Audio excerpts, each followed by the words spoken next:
আচ্ছা, এই দুনিয়াটাকে যদি 100 বার আমরা বিক্রি করে দেই, ওই বিক্রির টাকা দিয়ে জান্নাতের একটা টেবিলের দাম হবে? এই দুনিয়াকে 2000 বার বিক্রি করে দিলে যেই টাকা পাওয়া যাবে, ওই টাকা দিয়ে যদি জান্নাতের একটা চেয়ার কিনতে চাই, ওই চেয়ারের দাম হবে? তাহলে যে মায়ের 2টা পায়ের নিচে আল্লাহর 8টা জান্নাত পড়ে আছে, ওই 8টা জান্নাতের ওই পা 2টার দাম কত?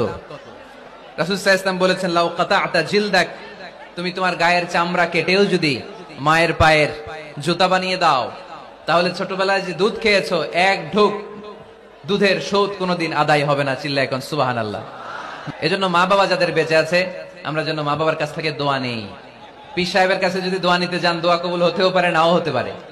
গোটা বিশ্বের সব পীর সাহেব যদি 1 গ্লাস পানির মধ্যে দোয়া পরে ফু দেয়, গোটা বিশ্বের সব ইমাম সাহেব যদি, খতিব সাহেব যদি 1 গ্লাস পানির মধ্যে দোয়া পরে ফু দেয়, আর আপনার আম্মা শুধু সুবহানাল্লাহ বলে যদি আরেক গ্লাস পানির মধ্যে ফু দেয়, আপনার মায়ের দোয়াটা মুহূর্তে আল্লাহর দরবারে কবুল হয়ে যাবে।